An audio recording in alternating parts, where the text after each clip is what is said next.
করতে যাচ্ছি সেই ব্লগের নাম হচ্ছে কাঁচামরিচ চা ব্লগ। ঠিক আছে, আজকে আমরা হচ্ছে কাঁচামরিচ চা বানাবো, সেটার একটি ব্লগ করবো। আর আছে আমাদের সাথে একটি নিউ মেম্বার আসছে, সেটা হচ্ছে আমার মামা। তো চলো তার সাথে পরিচয় হয়ে যায়। Hello guys, I am Johnny. আজকে আমরা সকল বাচ্চাদেরকে নিয়ে আমরা এখন কাঁচামরিচের চা বানাবো। তো ফার্স্টে হচ্ছে আমরা তেঁতুল নিয়ে নিছি, তারপর এখানে পানি দিয়ে তেঁতুলটা গোলায় নিতেছি। তো দেখো আমরা হচ্ছে মানুষ ততটুকু পানি নিয়েছি। তো এখানে হচ্ছে যে এটা শেষ গোলানো, তারপর আমরা আবার একটু এক্সট্রা পানি দিছিলাম কারণ কমে গেছিলো। তারপর এখানে হচ্ছে বিট লবণ দিয়ে দিচ্ছি, তারপর এখানে ওটা পুরো মিক্স হয়ে গেল। দেখতেই পারছো বিট লবণ দিয়ে এটা কিন্তু শুধু খেতেও মজা লাগতেছিল। তো এখানে আমরা মিক্স করতেছি, তোমরাও যতটুকু পরিমাণ লবণ প্রয়োজন অতটুকু দিতে পারো। তো এই যে হয়ে গেছে। তারপর এখানে হচ্ছে আমি মরিচ দিয়ে দিচ্ছি, কুচানো মরিচ কেটে রেখেছিলাম, আমরা 2টা মরিচ দিয়েছি, তোমরা চাইলে একটাও দিতে পারো, তোমরা যতটুকু খাবা ততটুকু। ঠিক আছে, এই যে এখানে আমি দেখাচ্ছি। তারপর মরিচটাকে হচ্ছে আমরা তারপর একটু ভালোভাবে মিক্স করে নিচ্ছিলাম এইটার সাথে, যাতে একটু ঝাল ঝাল হয়। দেন আমরা একটু আবার তেঁতুল মিক্স করছিলাম কারণ আমাদের তেঁতুল কমে গেছিলো। তারপর এখানে আমরা গরম পানিতে হচ্ছে চা পাতা দিয়ে দিই লিকার করার জন্য, তো রং চা বলে না ওইটা। তো এখানে হচ্ছে লিকারটা হচ্ছে আমি হচ্ছে একটু রাড়া দিয়ে দিচ্ছিলাম। তো দেখো কিভাবে কালারটা চেঞ্জ হয়ে গেল। এই জিনিস আমার কাছে একটু বেশি কেমন জানি লাগছে যে সাদা পানি লিকার দেওয়ার সাথে সাথে কালার চেঞ্জ হয়ে গেল। তো এখানে হচ্ছে এটা হচ্ছে আমরা এটা ফুটানো না হওয়া পর্যন্ত এটা কোনো কিছু করবো না, এটা ফুটানো হওয়ার অপেক্ষায় থাকবো। তো তোমরা এরকম করতে পারো, আর আমাদের ব্লগ অবশ্যই লাইক কমেন্ট শেয়ার করবো। ঠিক আছে, তো দেখো আমি এখানে ভালো করে দেখাই নিচ্ছিলাম। আমি মানে যতটুকু পর্যন্ত এটা কালার হচ্ছিল তখন এটার পাশেই ছিলাম।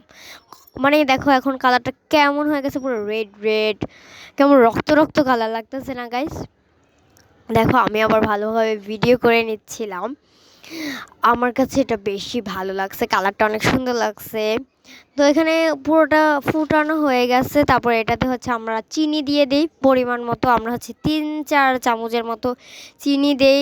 এই ভিডিও করার পর মেবি আর একটু চিনি দিছিলাম। তো দেখতে পাচ্ছ চিনি দিচ্ছে, আর আমার গলাটা হচ্ছে আমার ঠান্ডা লাগছে। তো এখানে হচ্ছে চিনি দিচ্ছি আবারও, আমাদের চিনি টেস্ট করে দেখি চিনি কম হয়ে গেছে। তো এটা কিন্তু কম চিনি মজা লাগে না, তখন একটু তিতা তিতা লাগে, তাই একটু চিনি বেশি দিয়েছিলাম। তোমরা চিনি কম যারা খাবে, সুগার আছে, ওরা চিনি কম দিতে পারো। তো এখানে হচ্ছে আমরা বিট লবণ দিয়ে দিই, অল্প পরিমাণে বিট লবণ। ঠিক আছে, আমি দেখাই দিচ্ছিলাম অল্প পরিমাণে বিট লবণ।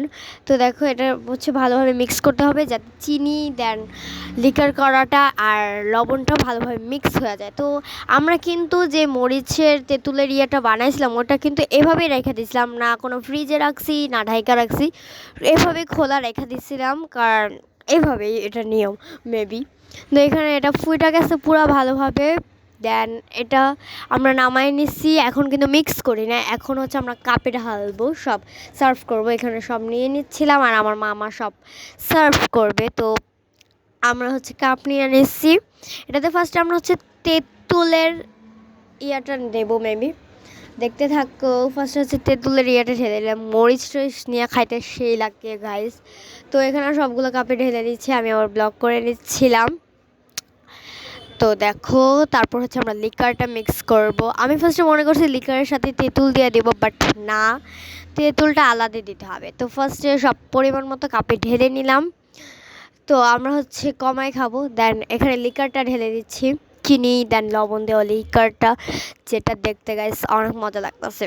তো দেখো সব কিছু দিয়ে দিচ্ছি, মিক্স হওয়ার পর গাইস যে মানে কালারটা কেমন হয়ে গেছিলো, না গ্রিন টির মতো লাগতেছে, না রং চার মতো লাগতেছে, না দুধ চার মতো লাগতেছে, কেমন যে লাগতেছে।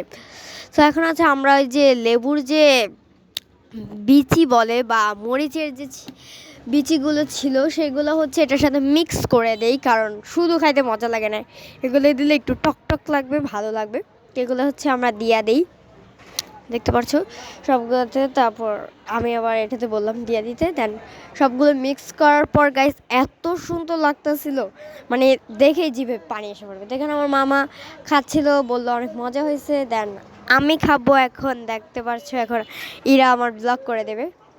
সো আমি খাওয়ার পর ফার্স্টে গরম লাগছে আমার মুখে, দেন আমার কাছে গিলার পর আমার এত ভালো লাগছে কি বলবো, মানে অনেক মজা লাগছে। আর আমার যত ঠান্ডা লাগছে তাই আমার একটু বেশি ভালো লাগতেছিল। তো এখন হচ্ছে ইরা খাবে, তো ইরা বলছিল বাট তারপর আমি বলে দিয়েছি কারণ অনেক স্লো বলছিল। তো খাওয়ার পরই বলছিল ভালো। আমরা বললাম তুই ভালোভাবে খা, তারপর বললো না আসলেই মজা হয়েছে। তো গাইস আজকের ব্লগটা ছিল এ পর্যন্ত। যদি ভালো লাগে থাকে তাহলে অবশ্যই লাইক কমেন্ট শেয়ার করবেন। আর আমাদের ব্লগটা কেমন লাগতো, বাই।